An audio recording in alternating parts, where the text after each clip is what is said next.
Okay, ladies and gentlemen, thank you for waiting. We had just a few more work session items to get through, and we kind of said, let's just do them, and as long as we don't hold the public hearing before something 7 change o'clock, on we're the screen? fine. So thank you for waiting, letting us get through that. And so it looks like I have a couple of items here for, a couple of human people, People fix it, I think is. for items that are not currently on the agenda. He's gone. Paul, come on up. It should be on packet. You have citizen comment, not 3A, so. Thank you. Thank you, Paul Ficker, Oregon City. Why I'm here tonight is I've been thinking a great deal about how we can solve problems. I went to a meeting today on affordable housing and this. Again, we had somebody come up and say we're gonna need 45 to 55,000 new housing units. But And how do we arrive at doing something like this? What do you say, we? Talking about the metro area? The greater Portland Okay, good, area. because if it's in Oregon City, I don't think that's And gonna. we're part of that, Yes. the part of the equation. And so I think we just have to look at creating something like a manufactured home park and getting that type of code in with some really higher densities than what we've been talking about in a planned development. I think that that's going to be part of the solution that's out there. And I would still go back and tell you that I would like to see us talk to Portland State University's urban planning departments and look at the access to the students and the professors to come in and partner with us in trying to come up with some new models, some new ideas that will allow us to come up with some housing units that are dramatically reduced in cost in a planned community where we centralize the things we can centralize, but we like maybe a laundromat so that I don't have every house with expensive facilities in them. We just have to think smarter. I don't have all the solutions, but I think in the long haul, I still come back to the fact that when we're trying to create, the county is trying to create this housing unit on Audie Road. And they upgraded me today and they said it's not 212, it's 216 units for $66 million. But how do we create the number of housing units if we continue to go vertical with these types of designs and this type of thinking? And we can't do it. So we're gonna have to come up with something that will allow us to create the type and the number of housing units at a dramatically reduced cost. And any way we look at it, I think that's a budget. we have to come up with it. And so the codes that you guys are looking at, and one of the codes that I think needs to be brought in and reviewed, and part of this is taking something like a manufactured home park, which is a planned community, where I make reduced size lots. I plan it out, it's planned out, everything about it, and I get 2 or 3 times the density that I might otherwise be able to achieve. But I still get green grass. I still can get trees. I can still have porches that look into a center courtyard. We can do some things that will still maintain a quality of life, and I think that should be something we should be looking at. Thank you. Just real quick, you keep saying manufactured home park, and I understand that there's a standard to that. But are you also implying like a tiny home park as I'm well? saying that whether it's post and beam or came in on wheels, Yeah. it shouldn't be discriminated about whatever way it is. We should be able to bring something in or fab it, kind of like a Right. prefab unit right there on the site. But and- lots of little like little 600, 800 square footers, not 2,700 square No, foot. yeah, with- I'm talking about something in, With the if- community building, they Yeah, can and- do stuff and, So you're thinking about co-housing? yeah. Co-housing? yeah, and I was up at the county and we're talking to them about some of this, and they said, well, Paul, we could give you special allowances if they were duplexes and special funding. And I said, well, could I unite two of them kind of like in the middle? And they said, yes. And I said, well, and that would allow us to do it. I think we just have to come up with some ideas that maybe they're sitting on a 300 square foot deal and they're two-story.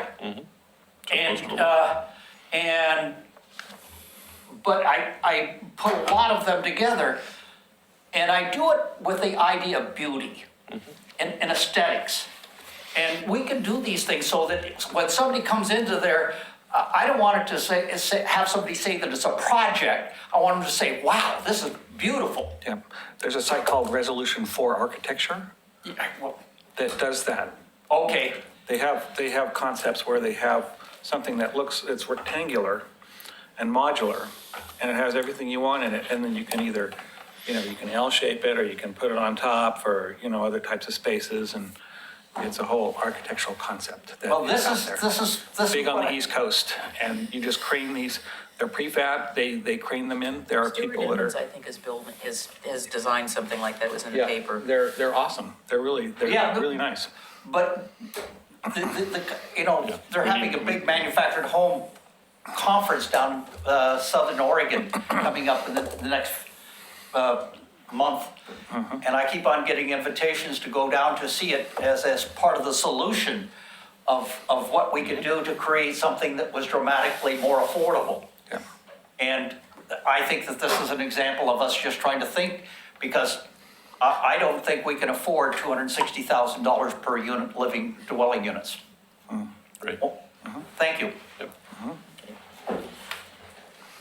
Are you ready? Okay.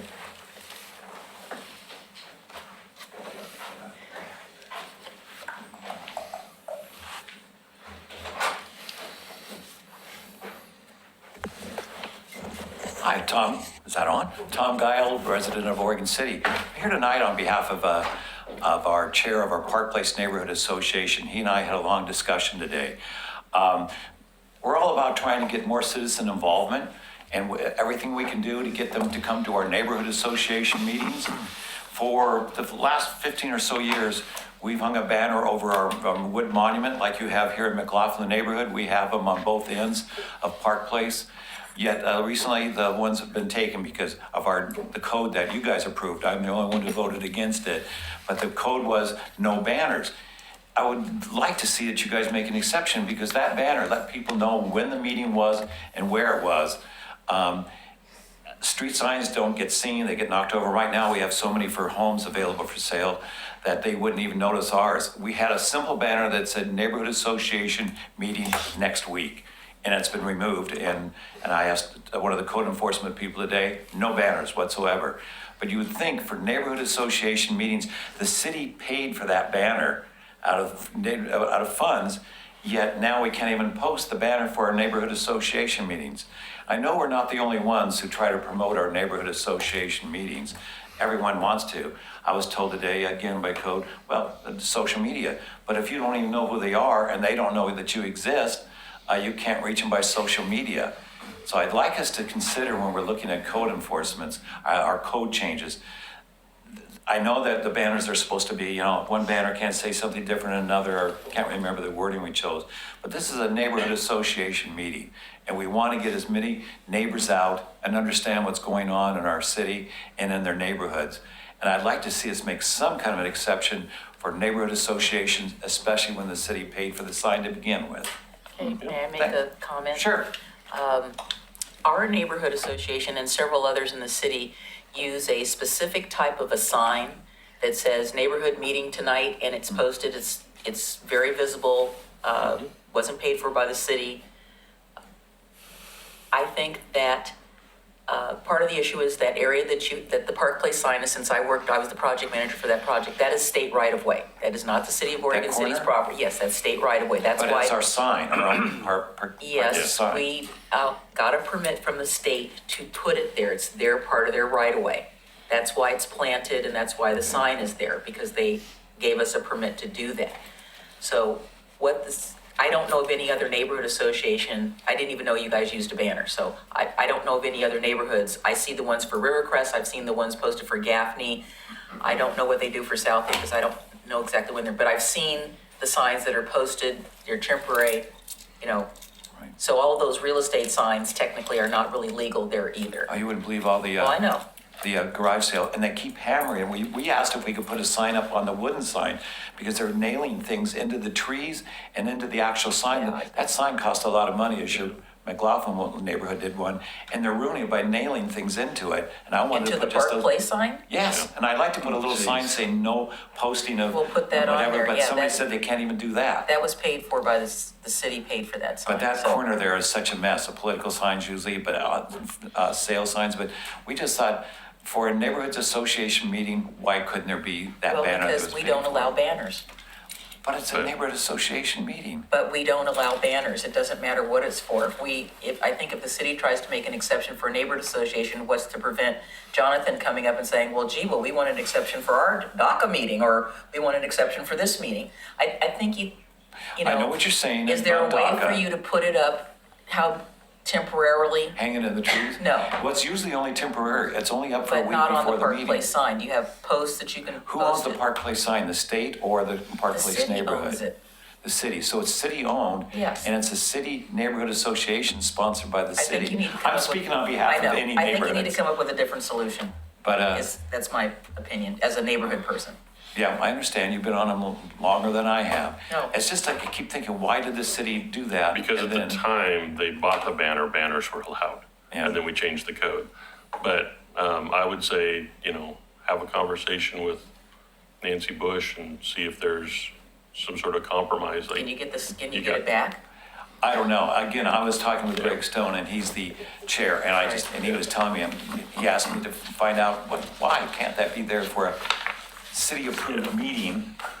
It's not a city approved and I- meeting, it's a neighborhood approved meeting. Isn't that a city-approved? I No. mean, the city has a Neighborhoods, the representative city. on it. You get my point. I don't want Yeah. to belabor it, but it's just a shame. Yeah. We want more participation by our citizens. And that's a good point, we set these codes up and sometimes they need to be tweaked and we need that And that's what I'm feedback to know asking that, so. on behalf of all neighborhoods. Thank you. Yeah, I'd be happy to touch base with the Park Place Neighborhood Association as well to go over the signage options for you. Okay, Greg Stone. Have beer.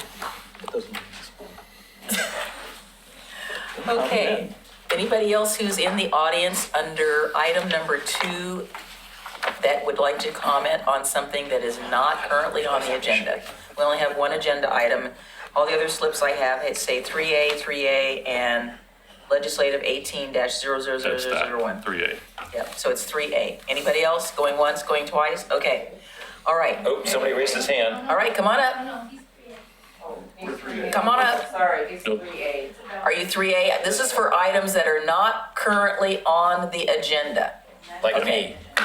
My subject. You're on the agenda. Go Okay, ahead. so I'm going to go ahead and open the public hearing. This is a legislative code amendment, so we will not necessarily be following all of our public hearing procedures in terms of, well, we will actually. So there'll be a very brief staff report, which will not take 15 minutes.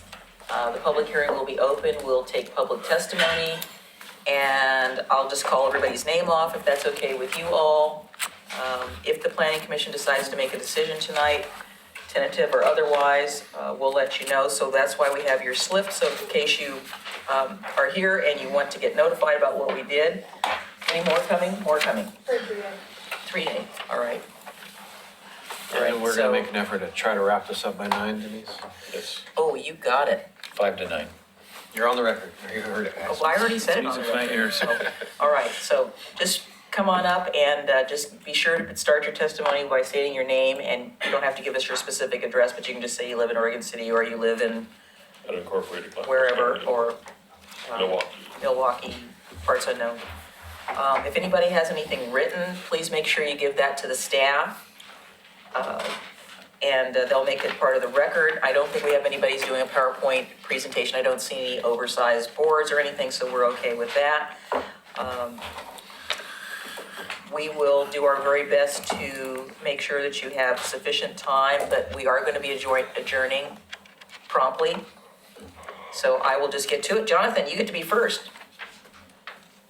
That's you, John. Is it on staff report first? Oh, well, you have more. The briefest. Okay, the briefest, all right, sorry. Okay. Sure. Do you want to hear staff reports? Staff's recommendation this evening is to make a tentative decision. In your packet, there's a summary memorandum from Jet Planning, which has the code amendments that are based on the direction that you provided at the last hearing.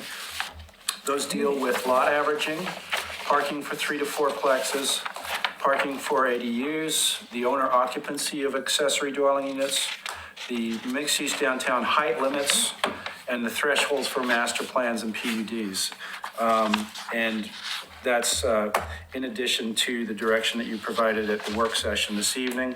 We will be combining your recommendations into a final packet, bring that before you for the October 8th, 2018, for the adoption of some findings and the incorporation of all your recommendations from the prior work sessions. Thank you. If you have any questions for me, I'll be happy to answer. Pete, could you go over in sufficient detail with sufficient specificity all of the proposed code changes that we are planning to make for tonight? No, I could not. Good, because I was being facetious. No, I was not going to actually do that. All right, so Jonathan, come on up. And we have your written statement here in front of us. Everybody's got that? Good evening. My name is Jonathan Stone. I'm the Executive Director of the Downtown Oregon City Association, as well as a resident of Oregon City. The comments that we submitted in writing earlier today basically are based upon our Board of Directors' initial review of the proposed amendments based upon a version that they were reading back in August. So keep that in mind. And I understand that some of this has been in flux, but I just want to reiterate a few of the points that my board has shared.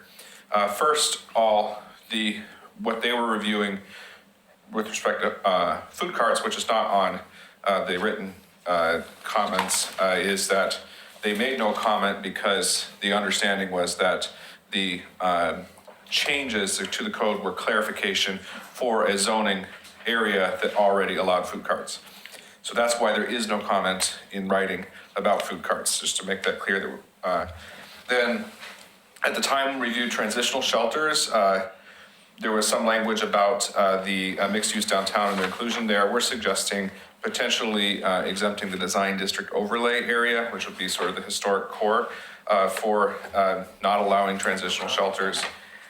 In terms of parking not in conjunction with the primary lot use, my understanding this has changed a little bit since we did our review, is that we would like to be able to use parking lots in the district for nights and weekends parking, regardless of what the use is associated with the building. So say, for instance, a professional office that's closed in the evenings, can we use that for public parking nights and weekends? But also parking lots that are in the business of parking, so to speak, that have no buildings on those sites, that lease them out during the day from, say, in their lease agreements might say from 8 a.m. to 5 p.m. is the code language is proposed allowing us to be able to go do at 5 p.m. and on or weekends. Supported that. There was some question about this landscape standard with the 5% rule. The previous code did not require any sort of lot coverage or sort of, especially in the parts of the district where there's zero lot line, where zero lot line is allowed. By insisting on a 5% landscape coverage, are we going to end up with some irregularities like, say, landscaped alleyways? That was one of the things.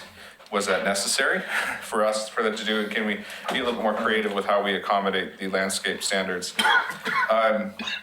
Board did not go and review in detail of the building standards, but we just want to reiterate our that we prioritize small town character, and that's something that we hope you guys share with us as well. And then in terms of open space on the multifamily, we were trying to understand the language associated with that, but understanding that in the downtown area, a mixed-use building in a zero lot line environment, are we making sure open space standards allow buildings to take that form. And it sounds like in my conversation that there are workarounds when the building developer is looking at that we're not gonna necessarily end up with carve-outs in buildings to have, say, little corner parks, although we would love a corner park. I think we wanna talk about open space on a global sense in downtown rather than in a building by building perspective. So that was the genesis of that comment number 5 on Could you there. give an example of what you mean by number 5? Meaning, if one interpretation of the code is that they were required to have, say, a courtyard, a landscape courtyard plaza that satisfied that, could, if there was across the street, another public open space that was, say, created by an initiative between our organization and the city, we would create a new open space in the downtown. Could that be on a different tax lot, be considered part of that use? And That's what I kind of thought you meant, but I'm yeah, not sure. that's what, basically what we meant is like, we want people to be able to walk out the front door of their building and enjoy public space. Doesn't necessarily have to be on that lot. We didn't think it necessarily had to. Kind of like you allow borrowing of parking spaces beyond tax lots as well. So that's my comments. On number 4, you said that the board did not review or just gave a cursory review to the design standards. A fairly cursory review, and so that's why we're not comfortable speaking to the specifics of the design standards. But they wanted to communicate that you all understood that DOCA's values are with respect to the small town charm. Okay. Super. Any questions for Jonathan? No, it's very straightforward, and we're 90% of the way already there Yeah. with your stuff. Great, thank you. Let me just ask staff on number 1. They're recommending that transitional shelters not be allowed in the design district overlay. We were recommending conditional use. So Could for we the, make that change Sure. if we have consensus of the commission? the original recommendation was to make it a conditional use in the mixed-use downtown zone anyway, right? The proposal started out as permitted in MUC and MUD. The planning commission changed that to be conditional use in MUC and MUD. If you want to change that further, that's certainly fine. We can reflect So that it's in the already plan. Okay, conditional. we'll wait till we get to that part. I don't think the request is unreasonable, but I'd like to hear what my fellow commissioners have to say about that. Okay, Don, are you ready? Ready. All right.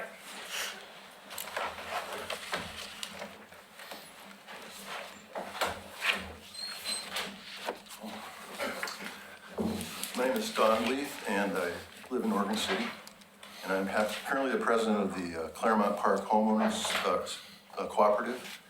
And that is a nonprofit corporation that is designed to purchase the park when it comes up for sale and turn it into a resident home community, or resident-owned community, sorry. And a little history, about 10 years ago, the park was for sale, and the city did help us out by passing an ordinance that gave us some protection, some compensation for losing our homes, which is basically what was going to happen, because the park was going to be redeveloped. And now the park is again for sale, and we are very concerned that it is going to be for development, even though management is being very coy about that. So, in looking over your project of increasing the number of affordable units, I feel that we need to protect the units that we do have. We have 189 units in the Claremont Manufactured Home Park. I think 185 of them are occupied right now, so we're talking about a lot of families. We have a lot of low income, we have fixed income, we have disabled people in that park, and I'm very concerned about it being redeveloped. So we are working to buy the park, but we're not assured of that. And as far as increasing the number of units, we do have a huge donut hole in the middle of this park that could be developed into more units. More manufactured. More units for manufactured housing, yes, probably 20, 25 units. And I don't know exactly, but you know, actually 10 years ago, we did reach out to the staff of the Planning Commission then, and they were very excited about helping us to develop that. And Basically, all I'm urging you tonight is to, I don't know if you're aware that Portland has recently passed zoning changes to protect manufactured home parks. And I was hoping that possibly we could, here in Oregon City, look into doing something like that to protect the existing parks that we do have. That's really all I have to say tonight. Thank you. Yeah, we don't have anything like that in front of us right now. I'm assuming that we could. I haven't personally seen the code language that was adopted, by the city, but I know that went very quickly. Well, it was on the table for about a year. Yeah. And then when the residents started to Right. show up at the commission meetings, it happened quickly. And I think we might be planning to do something like that also. So, Yeah, just so you know, we did ask staff to look into what it would take to make that happen. So we are looking into like a manufactured home zone. So do we probably, because we've been inundated with this other fabulous stuff, we probably have not had sufficient time to do any further research on Claremont, not Claremont, but the City of Portland's newest requirements. Right, we haven't looked into the city of Portland's requirements. I have read some news articles and opinions about it. And We've been doing some, we're just not ready to present yet. Right. Well, even if you're semi-ready, anything you find would be helpful. And then just to clarify that was, the planning commission directed us, or to take a look at it, we'll come back, it's separate from this package. Right. yeah, so it's, Okay, all right. John? You need to say the other John. Which John? Stone. He's Jonathan. Oh, my He doesn't bad. go by John, he's Roy O'Hara. Jonathan, yes. Are you Jonathan as well? I'm not. Okay, see, he's John, so I said the right All thing. right, my bad. My name is John Reuterhera. I'm the pastor of Prince of Life Lutheran Church up by the new Winco. I'm a resident of West Lynn, but I spend most of my waking hours in Oregon City being a pastor here. And we thank you. You bet. So that I won't preach, I decided to write out my comments. I want to speak in support of this possible code amendment to put shelter language in MUC and MUD zones, so in the code. We've been operating warming shelters the last couple of years in Oregon City using emergency resolutions, and it would be really handy not to have to do that every year. We're still going to have cold weather, so it'd be very helpful to have that authorized language in the code. I've been pastor in this community for 18 years. I've been involved in finding shelter for people for those 18 years. 5 other pastors and I started a motel voucher program about 16 years ago. We used the OCPD. I started a network of churches that shelter homeless families with kids. About 9 years ago, we sheltered 2 families at a time, 2 weeks in a church, off to the next church. We use case management. Northwest Housing Alternatives is our case manager. The reason I'm here is because I'm a part of the subgroup of the Homeless Solutions Coalition of Clackamas County to make sure that we've had warming shelters and will continue to have them in the city. And I've spent a number of nights working in those shelters the last 2 years. I want to share a success story with you. In the Sun Network, we've discovered that if we can help stabilize We're not sure folks, what the Sun Network is.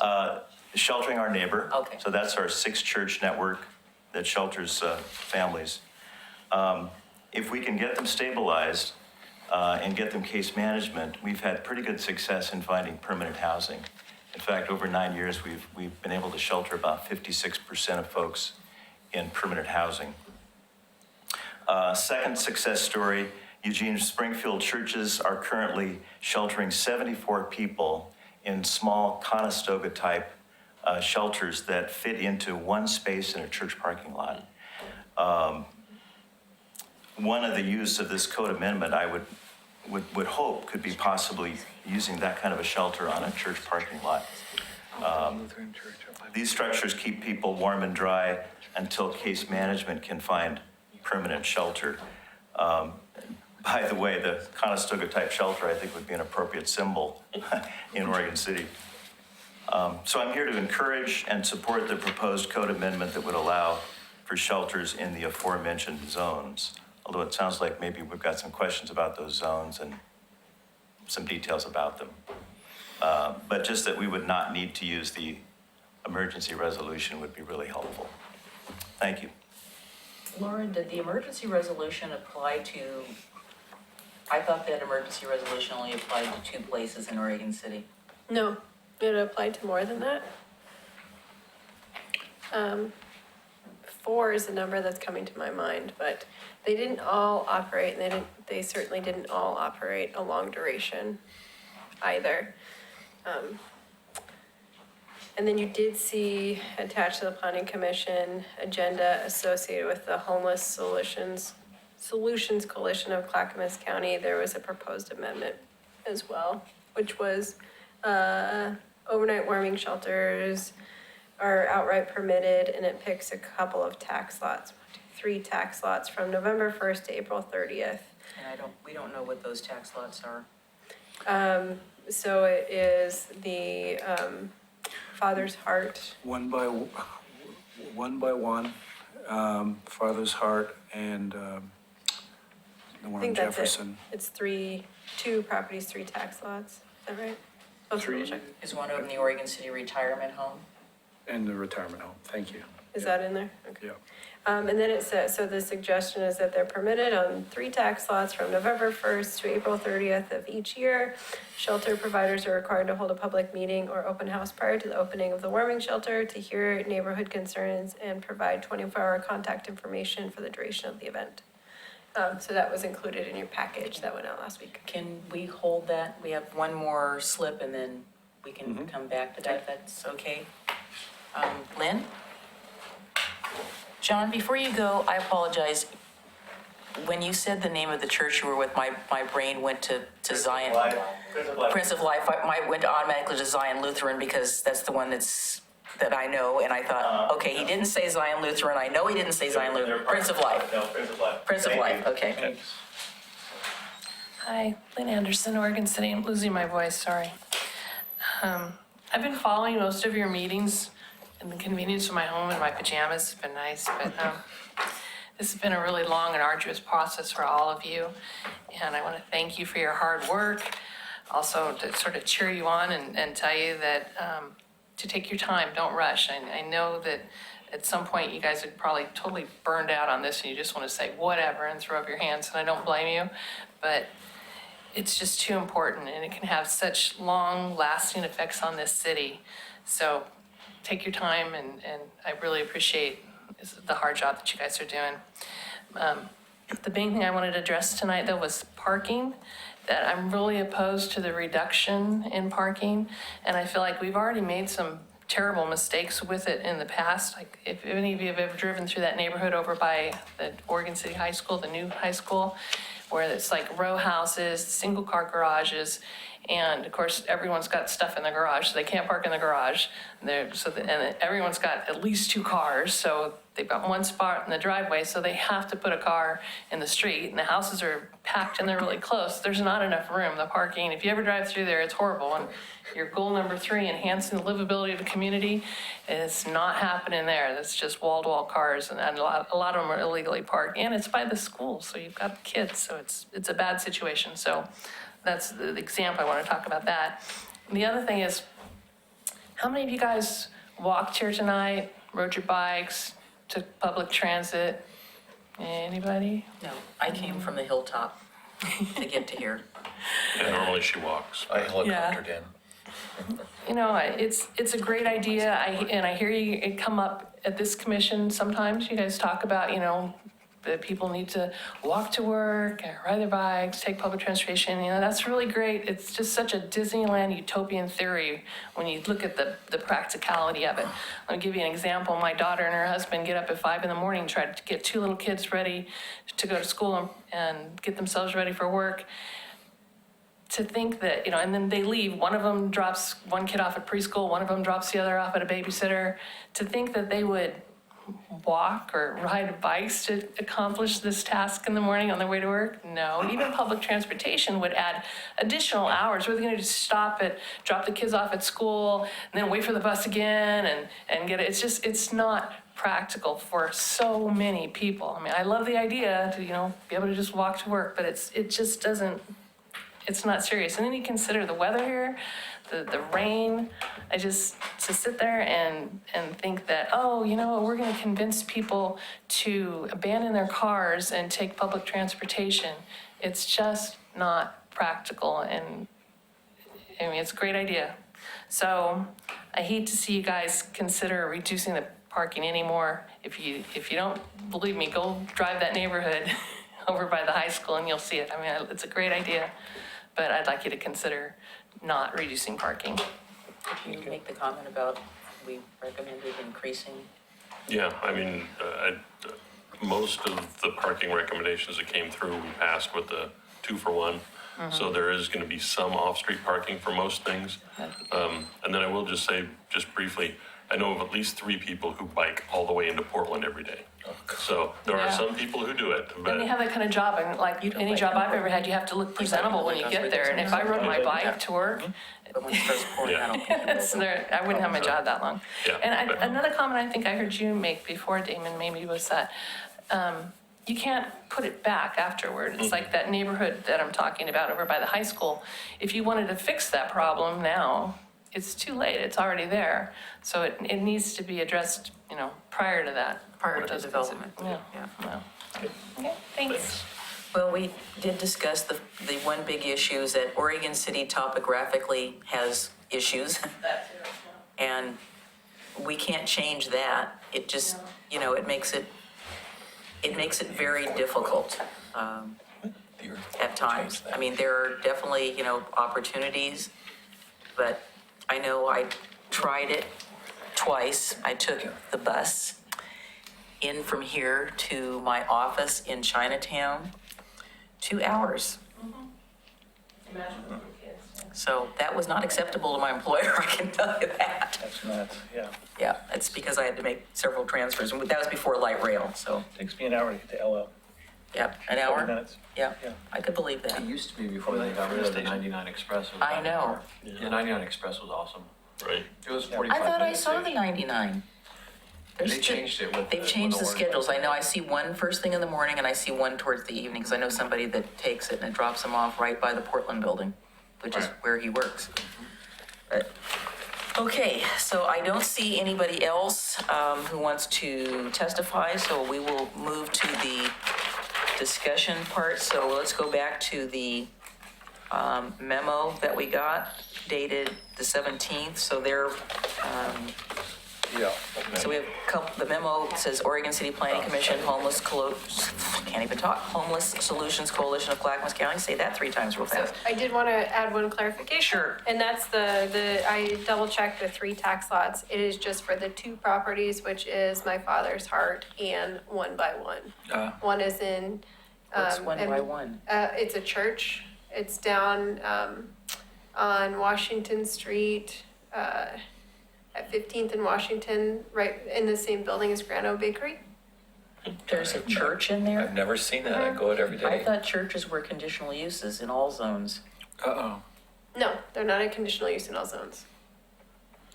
I've never I had seen no that. idea that there was any church in there. Yeah. Anyway, so I just wanted to provide clarification. It is Okay. not for Oregon City Retirement Center, Okay. just for those 2, which have been granted the temporary suspending. Well, I don't really see how, I think they're, they're making a suggestion, but I don't see how we can really make a recommendation that exempts tax lots. I think we didn't really have, I don't know, where do warming shelters fall on this? Because we're talking, in our code changes, transitional housing, transitional shelters. We're not talking about warming facilities. We don't even have any amendments or suggestions or recommendations, Well, we so actually broadened it to just say Include- shelters and includes, it includes a warming shelter. Warming and cooling. Yeah, well, again, I don't see how we can So how can we narrow it without getting into tax lots? Yeah, I don't think we can really do that. It's legal, Just it's to a legal question. Just to clarify, you can narrow it to tax lots. We have a few examples in our code. Yes, and I had lots where- of questions about what the heck that was. I just want to provide with legally you can, and we have precedents I- for doing it before. So here's the deal. If staff thinks that we need to have a broader community discussion about food carts, then we sure as heck need to have a broader community discussion about transitional housing, because to me, one does not equal the other. And to me, food carts is probably a fairly cut and dry deal. Transitional housing, again, on another hand, is not the same thing as a food cart. So why are we not making a recommendation that there needs to be a broader community discussion? And I feel really uncomfortable, personally, I'm not speaking for the commission, it's just me, and then I'll shut up, about exempting out tax lots. If we think that there needs to be, that it needs to be a certain way, that's, I think, what we want to recommend. I think when you start, again, making exceptions for this, and you make an exception for this, then where's the rule? I totally understand what they're talking about. But I don't see this being passed by November the 1st in order to make this happen. I think it's a nice idea to have a public open house. I would even go one step further and say, and I know we don't enforce them, but I think any transitional housing, shelter, whatever, should have a good neighbor agreement. It's not enough to hold an open house to have comments and have people come in. I think having a good neighbor agreement sets down some ground rules, and that party A says, we're going to do this, and party B says, we're going to do this, and we agree to do that. And they work. As a matter of fact, I'm working on one right now for an applicant who wants to make sure that he is okay with the neighborhood. And I told the neighborhood that I would write one up, and they can both look at it, and then they will be in charge of mutually agreeing to whatever they're going to agree to. They told me what to write, so. But I think I firmly believe in them, and they do work, because they're mutual. While the city isn't going to enforce them, you've got accountability on both sides, and that just helps, because then that builds trust. We had a good neighbor agreement with the House of Myrrh Ministries for literally 10 years. And we checked in with each other all the time. We talked to the neighbors. It has virtually been no problem. It's worked. And we both mutually agreed that we didn't need the good neighbor agreement anymore, because it worked.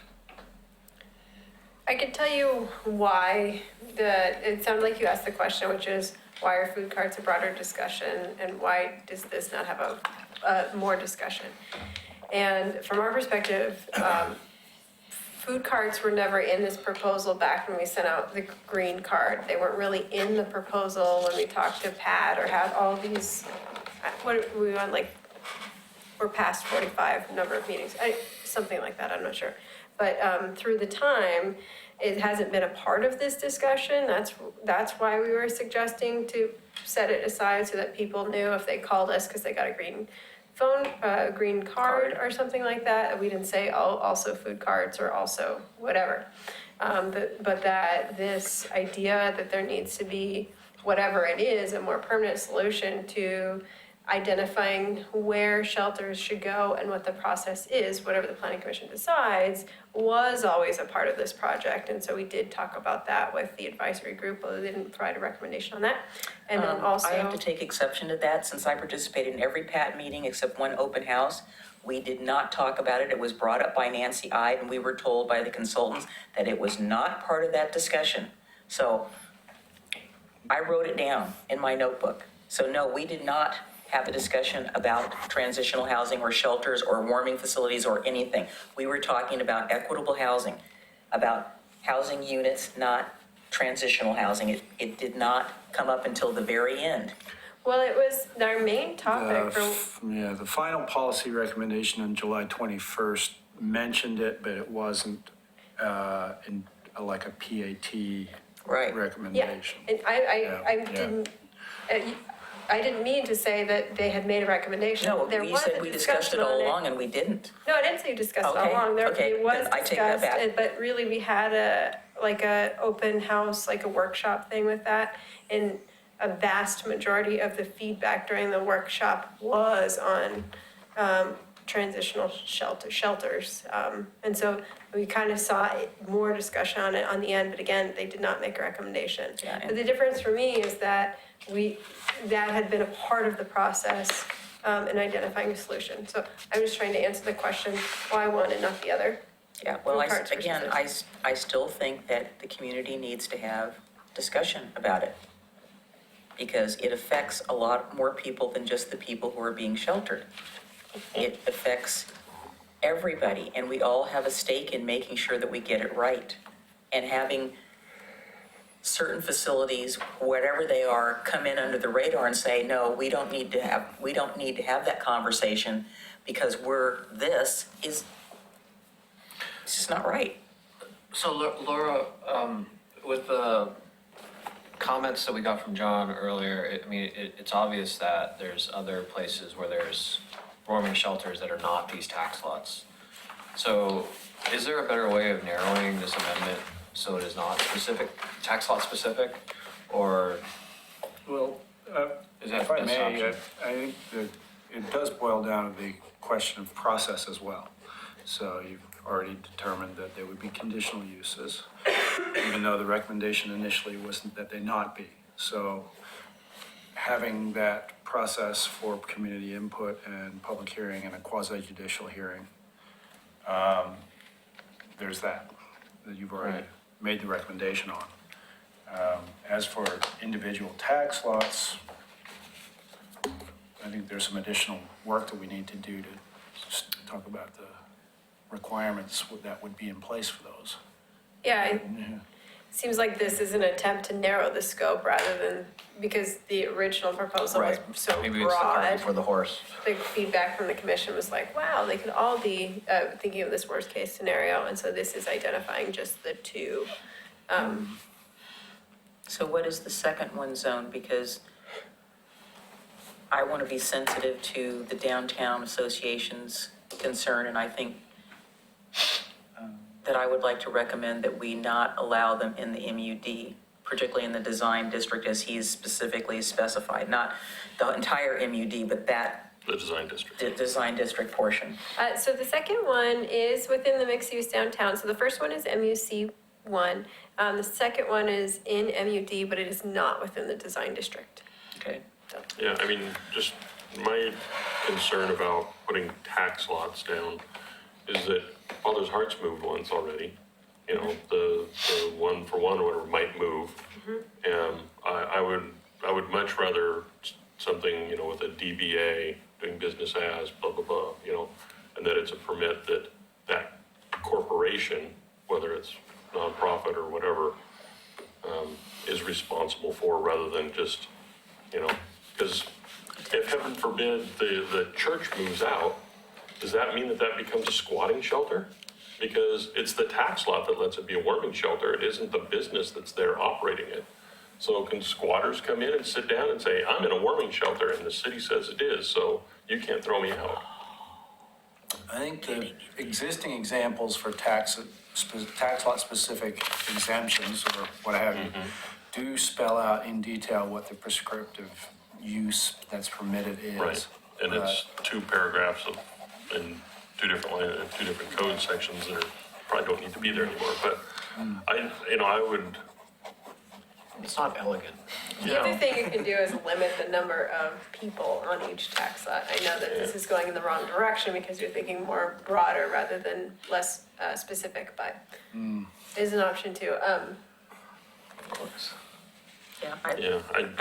I don't want to see it, I suppose if we're gonna get, tax lots if is, we're gonna be tax lot specific, then it ought to have a sunset. If the use ends, then the use ends, and it can't be used as that same use again, maybe, I don't know. Yeah. Oh, if there's a lapse or something. no, I just think this is not a good way to go about doing zoning by making exceptions right off the get-go. There's got to be a better way to do this.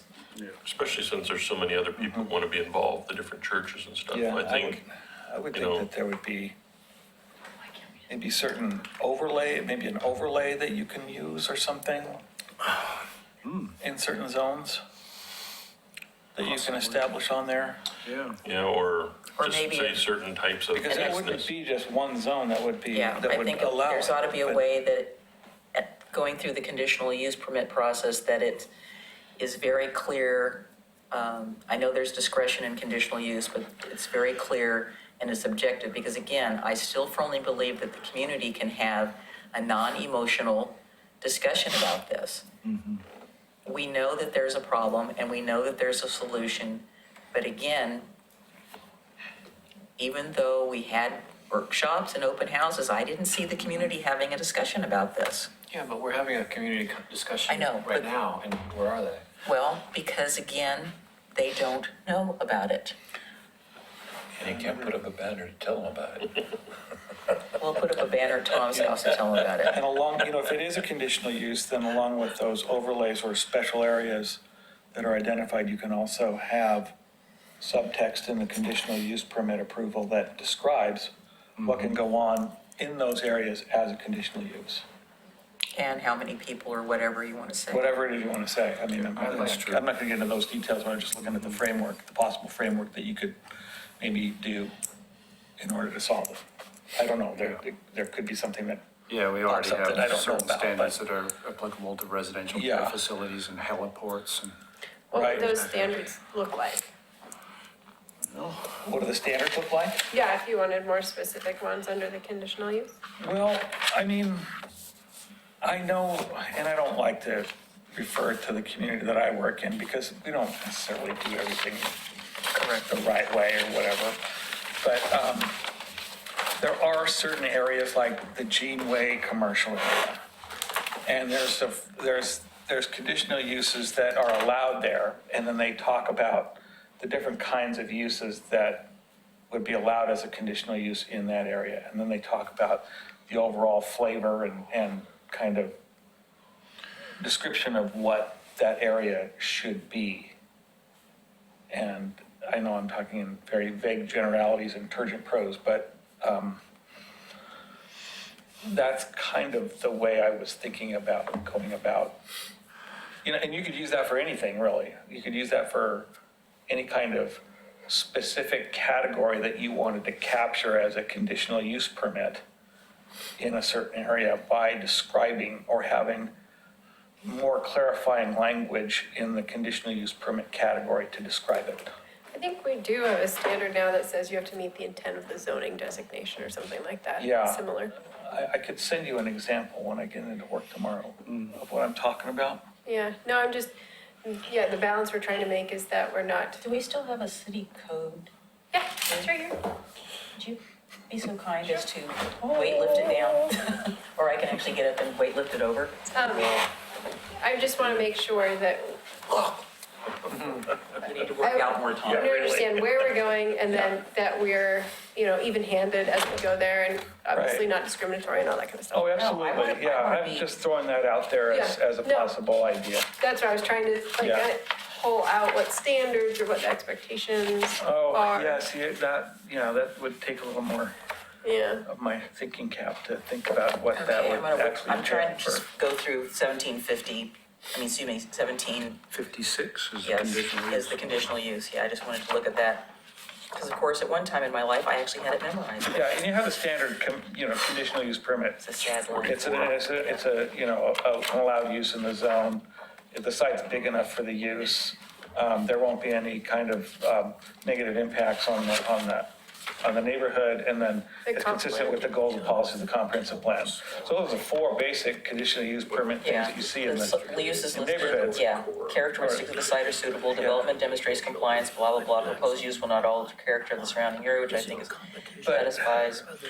I mean, yeah, the proposed amendment from the coalition here has some language potentially that could be included in the condition. Yeah, and you could almost think of it as like a mini specific plan district, where you have in certain zoning categories, this allowed use this allowed conditional Because we use. say that 10 or fewer is one of the things that was in the code that we Right. recommended. Like I said, I think having an open house is nice, but I think suggesting that there be some sort of an agreement between, and I'd say that, if somebody came in and opened an auto body shop, I would definitely say, yeah, in a residential area, yeah, you need a good neighbor agreement. Because Well- you're not typically looking at an auto body repair shop, even though we have several in the McLaughlin neighborhood. One of them moved away, so we don't need to have our good neighbor agreement now, but I'm working on one for the other one. Can I repeat back what I'm hearing though, just to make sure I'm getting this right? Oh, Sorry, I gotta make sure that then I can watch the tape later. Sure. Okay, Yeah. so what I'm hearing is, this proposed amendment was to allow a couple of properties to be outright permitted for shelters between November 1st and April 30th, provided they hold a public meeting, and they have contact information for the duration of the event that it's open. Sounds like for the planning commission, identifying the specific tax lots is not a preferred method. And it sounds like from the planning commission, we want to keep it a conditional use and go into the conditional use and add a subsection that maybe says these same things, but adds one that says, hold your public meeting, although I guess the conditional use is a public meeting, and then to maybe provide 24-hour contact information and some type of good neighbor agreement. We'll figure out what that says, or at least provide those elements, and that would be a subsection under conditional uses that just applies to shelters. So what I'm thinking then is that you could allow identify certain overlay districts in a variety of different zones, that the homeless shelter would be allowed as a conditional use, and then you would add that paragraph as a more limiting factor for approval of that CUP. Does that make sense? I don't see it as being limiting. I mean, I don't mean to. I don't see it as. We have a nice place in the Yeah. CU chapter, where we do it for other stuff that Pete was talking about. But we'll work on placement. I just want to make sure I understand the direction of the commission. Yeah, that's, I like that. So is one of the uses, is it only being used as, I'm just trying to get this straight in my head. So the one at 15th, is that one only being used as a warming facility, or is No. it being used for everything else? Um, Or is it a transitional, is it like Father's Heart's a day facility? It's a church, and so during the winter months, That's it. yeah, Okay. it was just for warming during Okay. the winter. And then My Father's Heart, obviously for the viewing audience, is a day shelter yeah. normally. Most churches kind of label it as a church. I drive by there every day. I never knew there was a church there. There's no sign, no nothing. The nuance for My Father's Heart too is that they're a pre-existing non-conforming day shelter, because it used to be a county building that provided day services. So, little history there. So, gentlemen, do we have consensus on that, or we want to make some additional suggestions, changes? Sorry, I'm not speaking close. I was getting a little too relaxed. Burn. So I think we have everything that we need to provide you a full and complete code package. The only thing that is left, and maybe we could talk about tentative agreement so we know we're headed in right direction or wrong direction, is this policy letter. Oh, yeah. Yeah, we need to be talking about that. So, do we have consensus on what Laura just said before she got to the policy letter part? Transitional shelters, warming shelters. Yeah. Yeah, I think we're looking at, she thinks she's got a handle on it. Right. She's gonna do some work. But you're generally okay? Yeah. Okay, Tom, you're okay? Generally okay. Damon? Yeah. Paul? Yeah. Zach? Okay. So the policy letter. Yeah, you've identified a couple of times throughout this process on places where you would like to provide the city commission some policy direction for projects that are outside the scope of this project. That might include SDC waivers in certain circumstances or other opportunities as they relate to housing. Commissioner Espy wrote up a really nice summary of some opportunities and strategies. For staff's perspective, we want to make sure that this is written by the planning commission, gets signed off by all the members, and then we can send it forward. So we want to make sure that maybe Commissioner Espy's letter includes everything, or if you need to amend it, you can certainly do that as well. Yeah. But And I would urge you guys to look at your comp plan in the housing section, to see if there Oh, so are. that was from you? Yeah, Okay, I read that and I thought. I know, I didn't put my name on it. I was like, okay, what? This was a problem I did had in ask school too. Pete, I said, well, what is this? Yeah. Okay, thank you, Well, that just in case really I- clarifies Just in it. case somebody's blaming me for something, Okay. I could disown it. Yeah, But- I'm with you on that. But I was just thinking, take a look at the comp plan to see if there's any policies that you want to add, rather than, I realize that that what we're doing is consistent with the policies you've got already. But there might be other ones that you need to add into this so that it broadens your scope on what you can do for affordable housing. That's my thing about that. Okay, Because this is so- sort of, kind of at the end of the parade, and Okay, so you want us to go through, I looked at it. Yeah, take a look. Okay. and see Okay. what you think. And then we can come back next time. You know, or- the way I presented this is that it's a big stew, and you can pick out the best parts, because a lot of it's pretty pie in the sky. Is the recommendation about the comp plan policies? They're very aspirational, but there are some things that you could probably actually do. Right. Laura, just, let me digress for a quick second. So you're talking about writing some specific standards. So in 1756-040, it's got criterion standards for conditional uses. And then, for instance, you said schools, helipads, fencing, fire protection, landmark Right. markers, paving. Then you've got residential care facilities. There's a whole bunch of stuff under here. You say it's got to be licensed and yada, yada, and Exactly. something like that. So you're talking about adding something to that section That that would work. would clarify. Yep. So, do any of those facilities have to be licensed by the state? A transitional, I don't know the answer to that. But that's Well, I between know- them, that's yeah, between well, them and the well, state. yeah, but I There mean, is a they complicated got very language of specific in here paid, about and there's a- residential care facilities. It says, Right? clearly defined, there was something in here about Yep. state. That's not for our pretty little Well, heads. no, but it's in here, under residential care, shall be subject to this and compatible, blah, blah, blah. We'll and then make talk sure about- that, I'm not sure residential care facilities is the same thing as a No, transitional. it isn't, but they're different. But it has a bunch of provisions here. So including the number of residents, the nature of the condition and circumstance, which the care is planned, treatment plan, blah, blah. That got very specific. That's not what I was talking about, but that's what I thought you meant was that section. Okay, so we're gonna read this. Yeah, but I generally support such a letter policy direction. I think it'd be great. so some of the options include assess system development charges on homes that replace and demolish homes. Replace and demolish home. Right. So I just read an article the other day about developers that are, and I've seen it in hearings, time after time after time. The only thing that developers can afford to build are really expensive houses. That's what they tell us. Well, I mean, when you do the math, it makes sense, because this SDCs, they end up paying how much? A lot. About $30,000 by the time they get their building permit, right? That's a lot of money. And that really caves in a margin, so it makes a lot more sense for someone to build a high-end house, because it takes almost the same amount of effort, really, to build a 5,000 square foot house as it does a 2,000 square foot house. You just use more wood, I guess. But it's still the same amount of nails, really. And so people they'll build a more expensive house before they build a cheaper house. Yeah.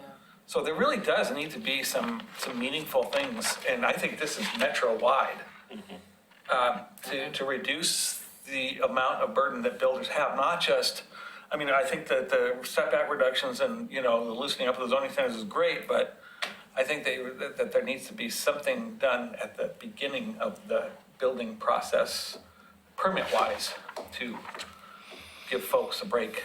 So is Northwest Housing Alternatives still planning on building those units? Because I thought they were hot to trot and ready to go. Yeah, they actually sent an Yeah, email. on Yeah, residential. there's a, Groundbreaking. there's a Groundbreaking grand on the opening, 8th or groundbreaking Yeah. thing within 2 Yeah. weeks or something like Okay, that. for the because vets. I mean, I haven't even seen any survey I'll markers, pass you the email and I that announced the groundbreaking. drive by that like 20 million times a day. Yeah, they've been going through development services review. just like the Thursday. utilities. October 11th, The other options identified 3 in to this. 4 p.m. The other options identified in the letter include creating a locally funded rent voucher system, construction of new housing, including SDC waiver and deferral, We only have downtown now. include workforce housing projects and urban renewal plans, local housing bond, use of capital improvement funds. Yeah. I mean, it's a shopping list. It's like Yeah. when you get a test and you're asked to answer 3 of the 5 questions. I love those. I don't think. Because I know I at least studied for three questions. And then just to circle back on some of these bigger policy issues as well, we have had a couple of work sessions at the city commission regarding a construction excise tax. Yeah. And the direction was to sort of wait and see Yeah, how I know. Milwaukee goes. So we'll come back at the beginning of 2019 just to follow up on that. But this is something that all local governments should just keep swinging at. What about Because, there's a requirement in, so for instance, when they're looking for people to be employed at any of the metro facilities, they say that people who live in these certain districts have like preferences. And did you add something to this to say that if you are an Oregon City resident and your income is, you can apply for this and get some sort of preference for housing? I didn't mean, get that. But I mean, they you do could it for that. jobs. Yeah. But we don't have, what do you mean by housing? Well, for instance, Or SDC Vouchers, reductions? well, in I those don't know, cases, perhaps? let's just say that some developer comes in here and we say, okay, you're gonna build 100 units and 40 of those 60 units need to be for people in this income range. You do have in your code package in R2 a density bonus for that. Right. But then again, how did we, we keep hearing that people who live here can't afford, who work here, who want to live here, who are Oregon City residents can't afford to live here because they can't find a place to live. So as part of that, making it preferential to people who actually live here, they could get preference for that housing, that subsidized housing. Oh, we don't have that, if you wanted to include that. Ours So I'm just just says saying that reduce. they do it for jobs in Multnomah County. It's like, seems to me that'd be a natural to, that's my thermos hitting you in the leg. We do, there is part of the CET discussion that we didn't move on as much as the tax was the inclusionary zoning, which we're certainly allowed to do. So you can write some comments on that if you feel Okay. you want to as well. There is like one minor thing that I wanted to bring up, and I can talk to you briefly after the meeting. It has to do with this commission. I'd love to hear it. Okay?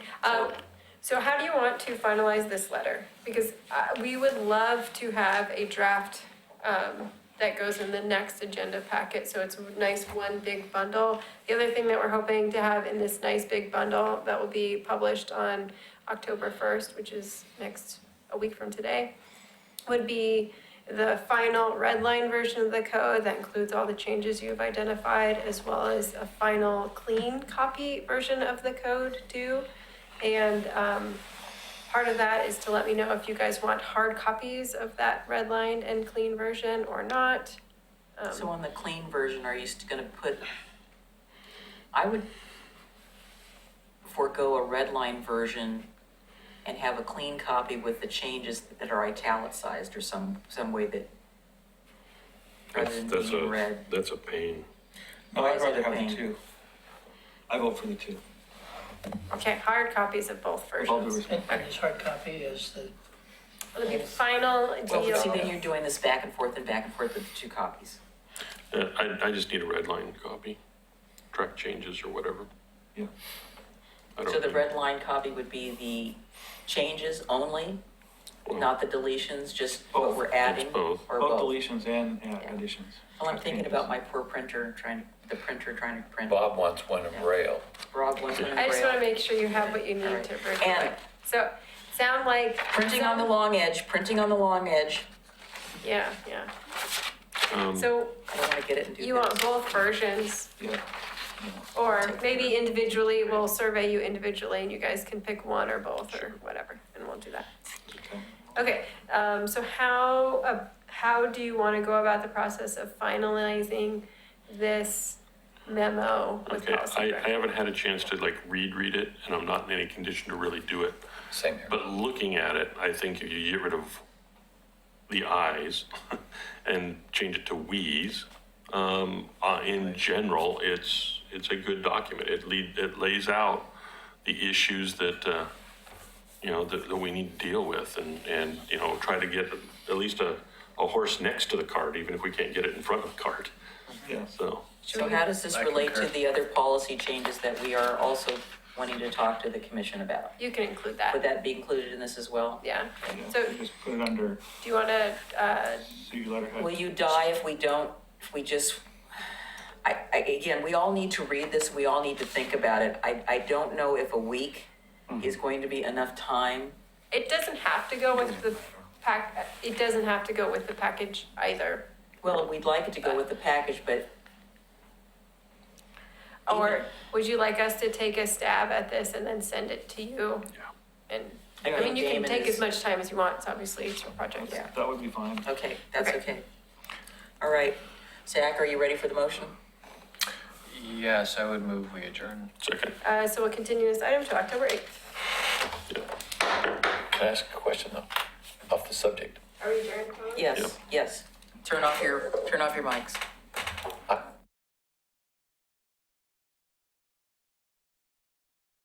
They said that there's a concern that we're not gonna have enough